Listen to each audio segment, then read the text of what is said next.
அனைவருக்கும் வணக்கம். 8ஆம் வகுப்பு மாணவர்களுக்கான அரசு உதவித்தொகையுடன் கூடிய என்எம்எம்எஸ் தேர்வு சேட் பகுதி கணக்கு. 7ஆம் வகுப்பு முதல் பருவம் 5வது பாடம் வடிவியல். இந்த பாடத்தில் கொடுக்கப்பட்டிருக்கும் மொத்த பாட கருத்துக்களையும் இந்த ஒரே வீடியோவில் பார்த்துடலாம். Welcome to Mani math board. முதல்ல நினைவு கூர்தல். 6ஆம் வகுப்பில் நம்ம படித்தது எல்லாத்தையும் ஒரு முறை ரீகால் பண்ணிக்கலாம். நேர்கோடு, முன்னாடியெல்லாம் கோடு அப்படின்னு மட்டும்தான் கொடுத்துருப்பாங்க. கோடு அப்படின்னா நேர்கோடு, வளைந்த கோடுன்னு 2 வகையாக இருக்குது. அதனால் புத்தகத்திலே எடுத்த உடனே நேர்கோடு அப்படின்னு கொடுத்துருக்காங்க. அதற்கான டெஃபினிஷன் என்னென்னு பார்க்கலாம். இருபுறமும் முடிவுறாமல் நீள்வது ஆகும். ஒரு ஸ்ட்ரெயிட் லைன், 2 பக்கமும் எண்டே கிடையாது. இந்த ஏரோ மார்க் போட்டோம்னா முடிவில்லாமல் போயிட்டுருக்கு அப்படின்னு அர்த்தம். இப்போ இதுக்கு பேர் தான் நேர்கோடு. இப்போ இது ஏ, இது பி அப்படின்னு எடுத்துக்கிட்டோம்னா ஏபி அப்படிங்கிற நேர்கோட்டினை நம்ம இப்படி தான் குறிக்கணும். அடுத்தது நேர்கோட்டு துண்டு, இரு முடிவு புள்ளிகளை கொண்டது. இந்த நேர்கோட்டோட ஒரு சிறிய பகுதி அப்படின்னு கூட நம்ம சொல்லலாம். 2 பக்கமும் முடிவு புள்ளிகள் இருக்கும். இது நம்ம PQ அப்படின்னு எடுத்துக்கிட்டோம்னா இது ஒரு நேர்கோட்டு துண்டு. கோட்டு துண்டில் அம்புக்குறியெல்லாம் நம்ம போடக்கூடாது. அப்படி ஒரு வேளை போட்டால் கூட நம்ம இந்த இடத்துல இப்படி கட் பண்ணிக்கணும். ஸோ இதுதான் நேர்கோட்டு துண்டு. அதை நம்ம எப்படி எழுதலாம்? PQ அப்படிங்கிற கோட்டு துண்டு, மேலே ஒரு கோடு போட்டுக்கணும். அடுத்தது கதிர், ஒரு புள்ளியில் தொடங்கி நேர்கோட்டு திசையில் முடிவின்றி செல்வது. ஏதாவது ஒரு புள்ளியில் ஸ்டார்ட் பண்ணிட்டு ஒரு குறிப்பிட்ட டைரெக்ஷனில் நேர்கோட்டில் போயிட்டே இருக்கணும். இதுதான் கதிர். எக்ஸாம்பிளாக டார்ச் லைட்டு சொல்லலாம். பாருங்கள், இது எக்ஸு, இது ஒய் அப்படின்னு எடுத்துக்கிட்டோம்னா XY என்ற கதிர் நம்ம இப்படி தான் குறிக்கணும். அடுத்தது வெட்டும் கோடுகள். இரு கோடுகளுக்கு பொதுவாக ஒரு புள்ளி இருக்கும். 2 நேர்கோடுகள் ஏதாவது ஒரு புள்ளியில் வெட்டிக்குது அப்படின்னா அந்த 2 கோடுகளையும் வெட்டும் கோடுகள் அப்படின்னு சொல்லலாம். பாருங்கள், இது வந்து M அப்படிங்கிற கோடு, இது N அப்படிங்கிற கோடு, ரெண்டுமே O அப்படிங்கிற புள்ளியில் வெட்டிக்குது. ஆகவே இந்த 2 கோடுகளும், அதாவது M, N ஆகியன வெட்டும் கோடுகள்.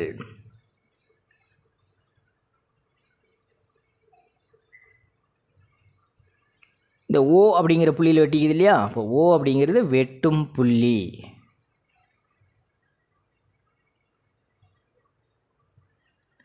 அடுத்து நம்ம ரீகால் பண்ண போகிறது ஒரு கோடமை புள்ளிகள், ஒரு கோடமையா புள்ளிகள் அப்படின்னா என்னென்னு பார்க்கலாம்.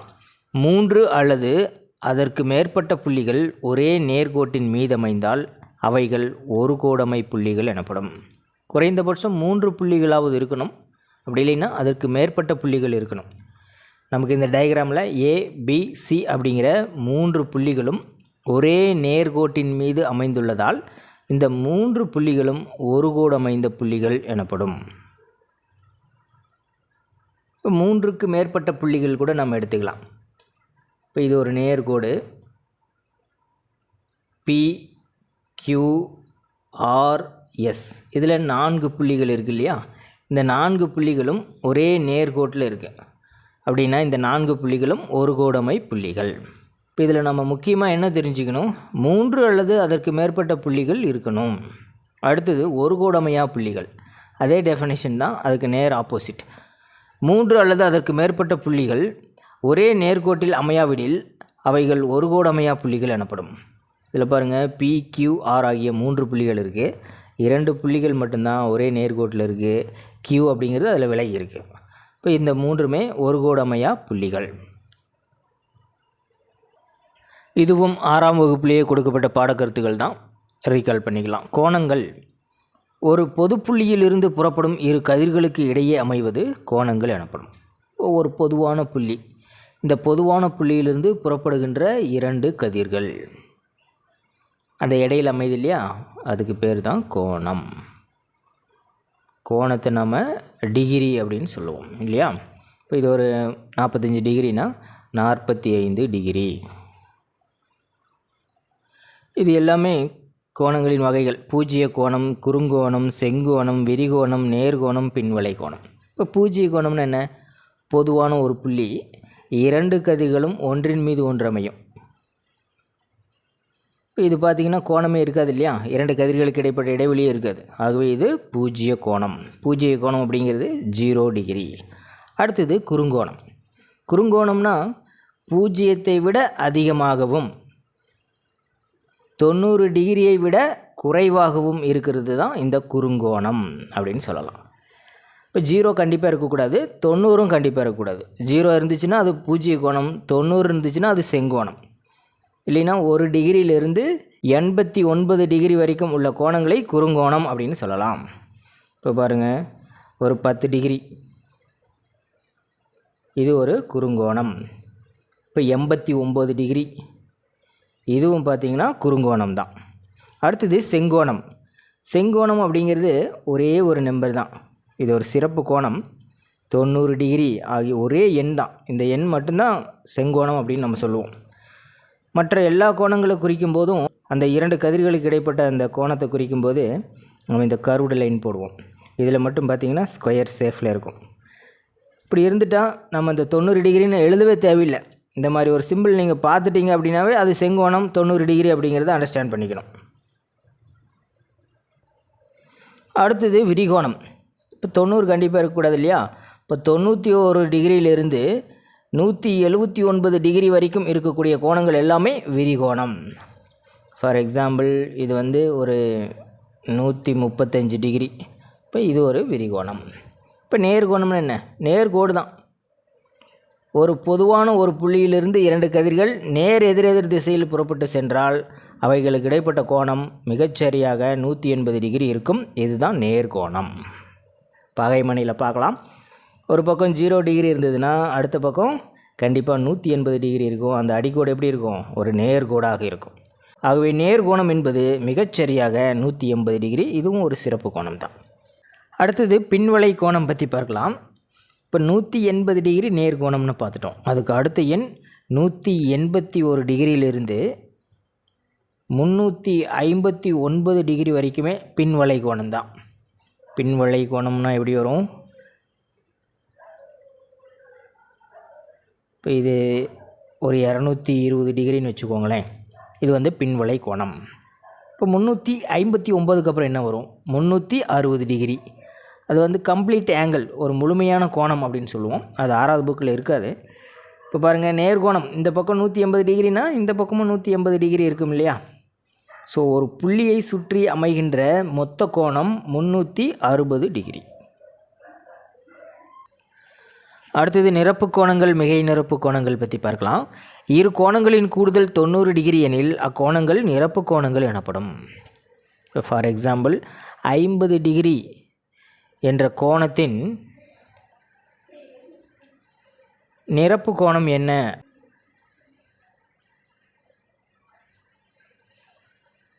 இப்போ 2 கோணங்களின் கூடுதல் 90 டிகிரியாக இருக்கணும். அப்போ 50 டிகிரி கூட எந்த கோணத்தை கூட்டினா 90 டிகிரி வரும்? 40 டிகிரியை கூட்டினா தான் 90 வரும். ஸோ 50 டிகிரி கோணத்தின் நிரப்பு கோணம் 40 டிகிரி. ஒருவேளை 40 டிகிரி என்ற கோணத்தின் நிரப்பு கோணம்னு கேட்டாங்கன்னா 50 டிகிரியாக இருக்கணும். இப்போ எந்த கோணத்தின் நிரப்பு கோணம் கேட்டாலும் 90லேருந்து கழிச்சிங்கன்னா உங்களுக்கு ஆன்சர் வந்துடும். சிம்பிளாக சொன்னால் இரு கோணங்களின் கூடுதல் 90 டிகிரி எனில் அக்கோணங்கள் நிரப்பு கோணங்கள் எனப்படும். இது நம்ம எப்படி இன்னும் அண்டர்ஸ்டாண்ட் பண்ணிக்கலாம்? இப்போ 90 டிகிரி அப்படிங்கிறது ஒரு சிறப்பு கோணம் இல்லையா? 90 டிகிரி எல் சேஃபில் இருக்கும். அதை நீங்கள் ஈஸியாக நினைவில் வச்சுக்கலாம். இதுதான் 90 டிகிரி. பாருங்கள், இப்படி ஒரு கோடு போட்டிங்க அப்படின்னா இது ஒரு 40 டிகிரி. இப்போ இது எவ்வளோவா இருக்கும்? அதுதான் நிரப்பு கோணம். இந்த 40 டிகிரி நிரப்பு கோணம்ங்கிறது இதுதான். இப்போ இது 40 அப்படின்னா இது கண்டிப்பாக 50 டிகிரி. இது 36 டிகிரினா இது 54 டிகிரி.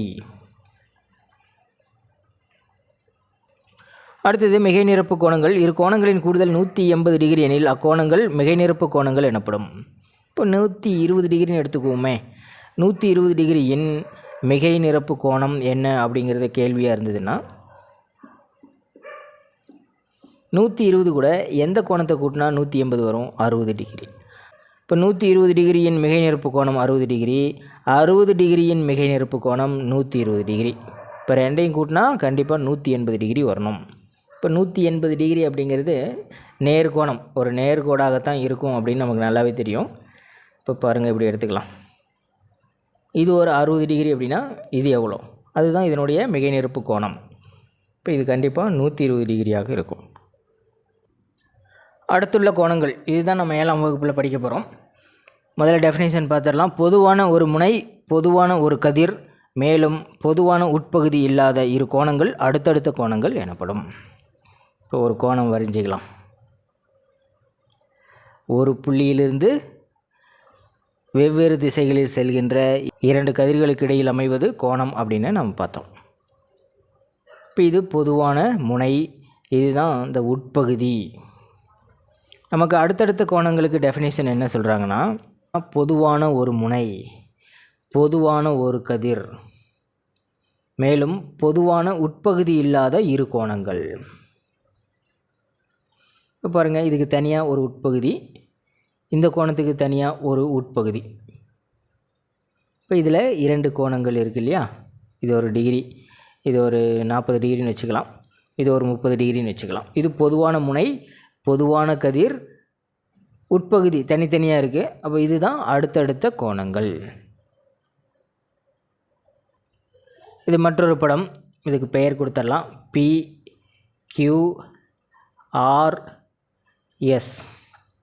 Q அப்படிங்கிறது பொதுவான ஒரு முனை,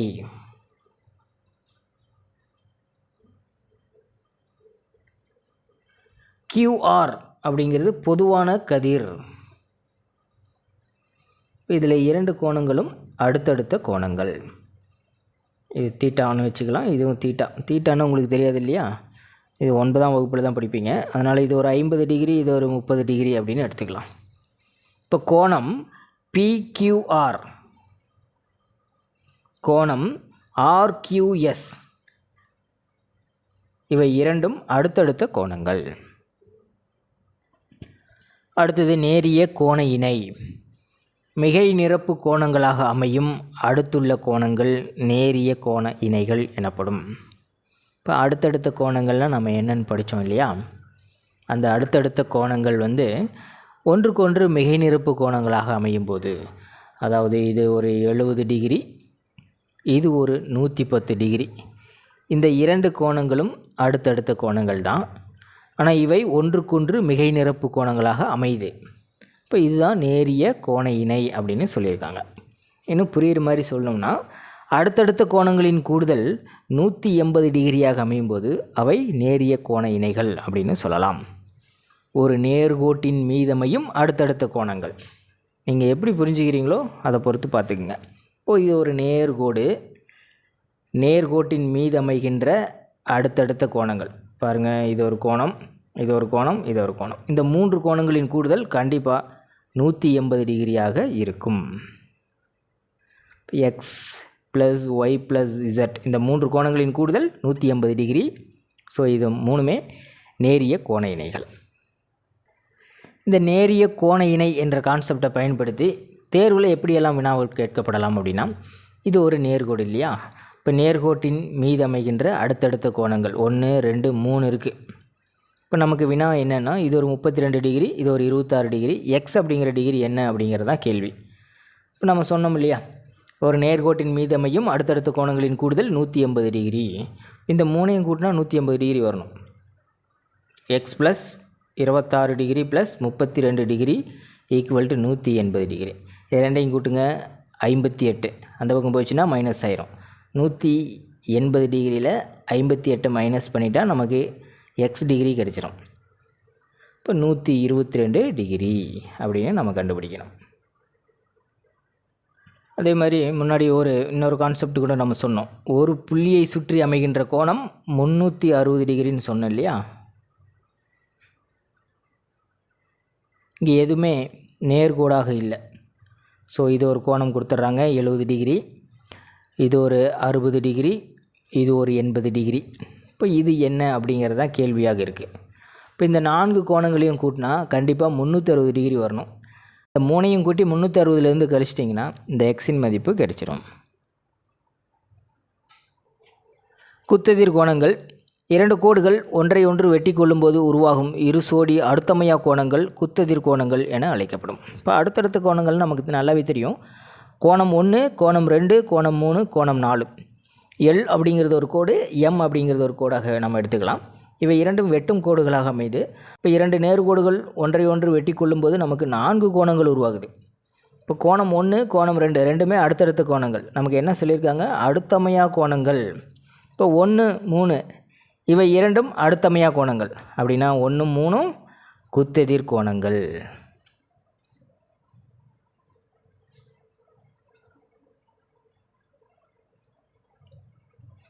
2 3 அடுத்தடுத்த கோணங்கள். அப்போ 2 4 அடுத்தமையா கோணங்கள்.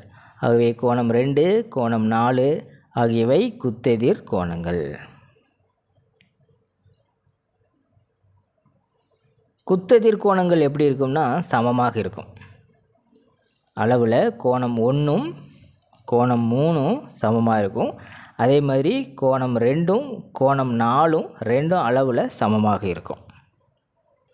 இந்த டாப்பிக்கை பொறுத்த வரைக்கும் நீங்கள் என்ன தெரிஞ்சுக்கணும், குத்தெதிர் கோணங்கள்னால் என்ன, எது குத்தெதிர் கோணங்கள், அந்த குத்தெதிர் கோணங்கள் ஒன்றுக்கொன்று சமம், இதை தான் நீங்கள் கற்றுக்க போகிறீங்க. பாருங்கள், மற்றொரு 2 நேர்கோடுகள். உங்களுக்கு வினா எப்படி வரும், இது ஒரு 60 டிகிரி. அப்போ மொத்தத்துக்கு எல்லாத்தையும் கண்டுபிடிச்சிட முடியும். இது 60 டிகிரினா நேர்கோட்டின் மீது அமைது இல்லையா. இப்போ இந்த அடுத்தடுத்த கோணம் இது 120 டிகிரியாக இருக்கணும். ஏன்னா இது ரெண்டையும் கூட்டினா தானே 180 வரும். இப்போ இது 60னா இதுக்கு ஆப்போசிட் உள்ளது குத்தெதிர் கோணம். இப்போ இதுவும் 60ஆக தான் இருக்கணும். இது 120னா இதனுடைய ஆப்போசிட் இது குத்தெதிர் கோணம். அப்போ இதுவும் 120 டிகிரி தான். அடுத்தது குறுக்கு வெட்டிகள். டெஃபினேஷன் என்னென்னு பார்த்துடலாம். இரு கோடுகளை வெவ்வேறு புள்ளிகளில் வெட்டும் ஒரு கோடு குறுக்கு வெட்டி எனப்படும். எல் எம் ஆகியன 2 கோடுகள் அப்படின்னு எடுத்துக்கலாம். இந்த 2 கோடுகளையும் என் அப்படிங்கிற ஒரு கோடு வெட்டுது. இப்போ குறுக்கு வெட்டிங்கிறது இதுதான். இப்போ 2 கோடுகளை ஒரு கோடு, அதாவது ஒரு குறுக்கு வெட்டி வெட்டும்போது நமக்கு 8 கோணங்கள் கிடைக்கிறது. கோணம் 1 கோணம் 2 கோணம் 3 கோணம் 4. அதே மாதிரி இங்கேயும் கோணம் 1 எண் 5 கொடுத்துடலாம். 5 6 7 8 8 கோணங்கள் நமக்கு உருவாகுது. இதில் நேரிய கோண இணைகள் எது, குத்தெதிர் கோணங்கள்லாம் எது, ஒத்த கோணங்கள்னால் என்ன, ஒன்று விட்ட கோணங்கள் எது, ஒன்று விட்ட வெளிக்கோணங்கள் என்னென்ன அப்படிங்கிறத நம்ம பார்க்க போகிறோம். நேரிய கோண இணைகள் அப்படின்னா ஒரு நேர்கோட்டின் மீதமையும் அடுத்தடுத்த கோணங்கள். இது ஒரு நேர்கோடாக எடுத்துக்கிட்டோம்னா கோணம் 1 கோணம் 2 ஆகியவை நேரிய கோண இணைகள். அதே மாதிரி இது ஒரு நேர்கோடுன்னு எடுத்துக்கிட்டோம்னா கோணம் 2 கோணம் 3 இது நேரிய கோண இணைகள். அடுத்தது இந்த எல் அப்படிங்கிறது நேர்கோடு. ஸோ கோணம் 3 கோணம் 4 இவை இரண்டும் நேரிய கோண இணைகள். அடுத்து இப்படி சொல்லலாம், 1 4 இந்த நேர்கோட்டின் மீது அமைது இல்லையா. இந்த பக்கம் 1 இந்த பக்கம் 2 அடுத்தடுத்த கோணங்கள் அமைது. ஸோ கோணம் 1ம் கோணம் 4ம் நேரிய கோண இணைகள். நேரிய கோண இணைகள் என்ன, இப்போ கோணம் 1ஐயும் 2ஐயும் ஆட் பண்ணால் 180 டிகிரி வரணும். 2ஐயும் 3ஐயும் ஆட் பண்ணால் 180 டிகிரி வரணும். 3ஐயும் 4ஐயும் ஆட் பண்ணால் 180 டிகிரி வரணும். 1ஐயும் 4ஐயும், அதாவது கோணம் 1ஐயும் கோணம் 4ஐயும் ஆட் பண்ணும்போது 180 டிகிரி நமக்கு வரணும். அதுதான் நேரிய கோண இணைகள். அதே மாதிரி நம்ம இதுக்கும் சொல்ல முடியும். அடுத்தது குத்தெதிர் கோணங்கள். வெட்டும் கோடுகளில் அடுத்தமையா கோணங்கள் குத்தெதிர் கோணங்கள்னு இப்போ தான் நம்ம படித்தோம். இவை இரண்டும் வெட்டும் கோடுகளாக எடுத்துக்கிட்டோம்னா அடுத்தமையா கோணங்கள் 1 3. இந்த 2 கோணங்களும் குத்தெதிர் கோணங்கள் 1 3. அதே மாதிரி 2 4 இவை இரண்டும் குத்தெதிர் கோணங்கள். குத்தெதிர் கோணங்கள்னால் எப்படி இருக்கும், கோணம் சமமாக இருக்கும். கோணம் 1ம் கோணம் 3ம் அளவில் சமமாக இருக்கும். அதே மாதிரி கோணம் 5 7 குத்தெதிர் கோணங்கள், 6 8 குத்தெதிர் கோணங்கள் இவை அளவில் சமமாக இருக்கும். அடுத்தது ஒத்த கோணங்கள் அப்படின்னா என்னென்னு பார்க்கலாம். பாருங்கள், கோணம் 1 கோணம் 5 இவை இரண்டுமே ஒத்த கோணங்கள். அதே மாதிரி இந்த பிளேஸுக்கு வந்துடுங்க. கோணம் 2 கோணம் 6 கேர்ஃபுல்லாக பார்க்கணும். இவை இரண்டும் ஒத்த கோணங்கள். ஈஸியாக சொல்லலாம், 3 7. அடுத்தது 4 8 ஒத்த கோணங்கள். அவ்வளோதான்.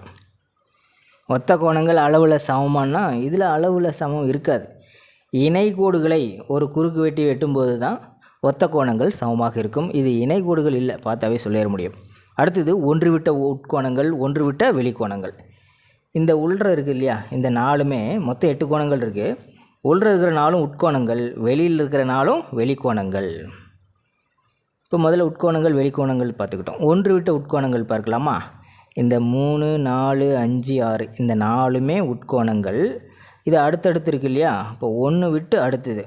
இப்போ கோணம் 4ம் கோணம் 6ம் ஒன்று விட்ட உட்கோணங்கள். அதை கவனமாக கவனிக்கணும். அதே மாதிரி உட்கோணங்கள்லாம் இந்த 4க்குள்ளே தான் வரும்.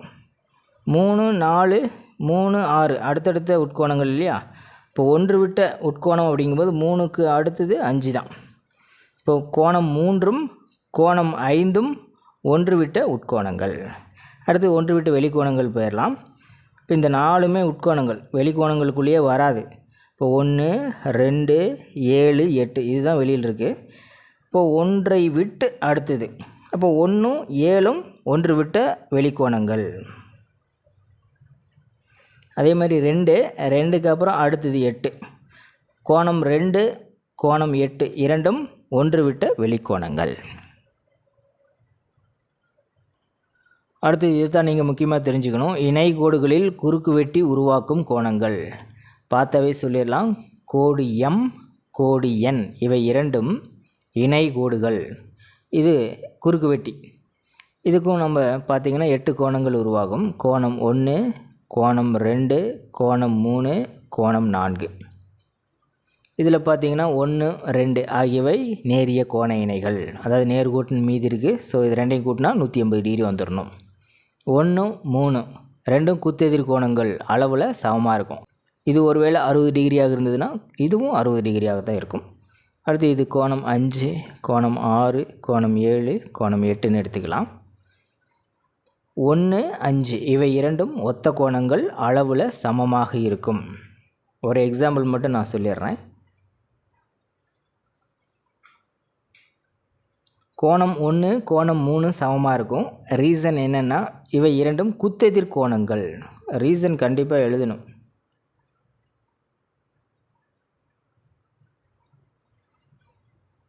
அடுத்தது கோணம் 4 அதனுடைய ஒன்று விட்ட உட்கோணம் கோணம் 6 இவையும் சமமாக இருக்கும். கோணம் 4 கோணம் 6 ஒன்று விட்ட உட்கோணங்கள்.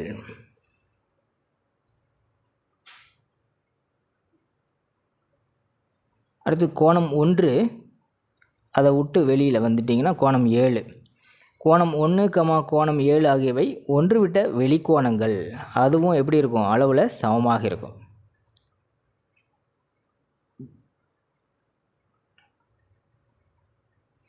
இதை வைத்து தான் நம்ம கணக்குகளுக்கு ஆன்சர் பண்ணணும். ஒருவேளை கணக்கில் இப்படி கொடுத்துருக்காங்க, இவை இரண்டும் இணை கோடுகள். சிம்பிளாக இப்படி ஒரு சிம்பிள் போட்டாங்க அப்படின்னாவே அது இணை கோடுகள் அப்படின்னு நம்ம சொல்லிடலாம். இது ஒரு குறுக்கு வெட்டி. இந்த கோணம் 50 டிகிரி. மீதி 7 கோணத்தையும் நம்மளால் கண்டுபிடிக்க முடியும். இது 50 டிகிரினா இதனுடைய குத்தெதிர் கோணம் இதுவும் 50 டிகிரி தான். இது 50 டிகிரினா இதனுடைய ஒத்த கோணம் இதுவும் 50 டிகிரி தான். இது 50 டிகிரினா இதனுடைய குத்தெதிர் கோணம் இதுவும் 50 டிகிரி தான். இது 50 டிகிரி அப்படிங்கும்போது இதனுடைய நேரிய கோண இணை 180 வரணும். 50 கூட எதை கூட்டினா 180 வரும்? 130 டிகிரியை கூட்டினா தான் 180 வரும். பிகாஸ் நேரிய கோண இணை அப்படின்னு நம்ம எடுத்து எழுதணும். இதுக்கு இது குத்தெதிர் கோணம் இல்லையா. ஸோ இது 130 டிகிரி, 130 டிகிரி. இந்த கோணம் மொத்த கோணங்கள். ஸோ அதனால் இதுவும் 130 டிகிரி. இது ரெண்டும் குத்தெதிர் கோணங்கள், இதுவும் 130 டிகிரி. இதை பயன்படுத்திய மற்றொரு கணக்கு பார்க்கலாம். பாருங்கள், இந்த கோணம் 3x - 17 டிகிரி அப்படின்னு கொடுத்துருக்காங்க. இந்த கோணம் 65 டிகிரின்னு கொடுத்துருக்காங்க. இந்த 2 கோண அளவுகள் மட்டும்தான் கொடுக்கப்பட்டிருக்கு. நம்ம எக்ஸின் மதிப்பை கண்டுபிடிக்கணும். இந்த கோணம் 65னா இதுவும் 65ஆகத்தான் இருக்கணும். ஏன்னா இவை இரண்டும் ஒத்த கோணங்கள். இப்போ பாருங்கள், ஒரு நேர்கோடு, நேர்கோட்டின் மீது அடுத்தடுத்த கோணங்கள். இவை இரண்டின் கூடுதல் 180 டிகிரியாக இருக்கணும். அதாவது 3x - 17 அப்படிங்கிறதையும் ப்ளஸ் 65 அப்படிங்கிற கோணத்தையும் கூட்டும்போது நமக்கு 180 டிகிரியாக இருக்கணும். இப்போ பாருங்கள், இது -17, இது +65. கூட்டும்போது என்னாகும், 65லேருந்து 17 மைனஸ் பண்ணணும்.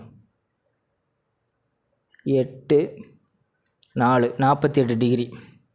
ப்ளஸ் 48 டிகிரி அந்த பக்கம் போகும்போது மைனஸ் 48 டிகிரி ஆகிடும். இங்கே 3x மட்டும் இருக்கும். 180 டிகிரியில் 48 டிகிரியை கழிச்சிட்டோம் அப்படின்னா 132 டிகிரி. இப்போ 3x சமம் 132 டிகிரினா நமக்கு எக்ஸோட வேல்யூ தான் வேணும். 3xம் பெருக்கல் இருக்குது. 3 இந்த சமக்குறிக்கு இந்த பக்கம் அனுப்பினோம்னா வகுத்தல் ஆயிரும். 132 3ஆல் வகுத்திங்கன்னா 4×12 4×12 அப்போ 44 டிகிரி. அப்போ எக்ஸின் மதிப்பு சமம் 44 டிகிரி அப்படின்னு நம்ம ஆன்சர் பண்ணணும். நம்ம ஏற்கனவே சொன்னது தான், சேட் கணக்கை பொறுத்த வரைக்கும் இயற்கணிதம், வடிவியல் ஆகிய 2 தலைப்புகளிலிருந்தும் ஏறத்தாழ 10 வினாக்கள் வந்துடும். இந்த 2 டாப்பிக்கும் மாணவர்கள் நல்லா பார்க்கணும். அவ்வளோதான். 7ஆம் வகுப்பு முதல் பருவத்தில் 5வது பாடம் வடிவியல் என்ற பாடத்தில் கொடுக்கப்பட்டிருந்த மொத்த பாடக்கருத்துகளையும் ஒரே வீடியோவில் பார்த்துட்டோம். இந்த பாடத்திலிருந்து மாதிரி வினாக்களின் விடை விளக்கங்களுக்குன்னு தனியாக ஒரு வீடியோ போட்டிருக்கோம். அதை நம்ம டிஸ்கிரிப்ஷனில் தரோம், நீங்கள் பார்த்துக்குங்க. மற்றொரு பாடத்தின் பாடக்கருத்துக்களை அடுத்த வீடியோவில் பார்க்கலாம். தேங்க்யூ.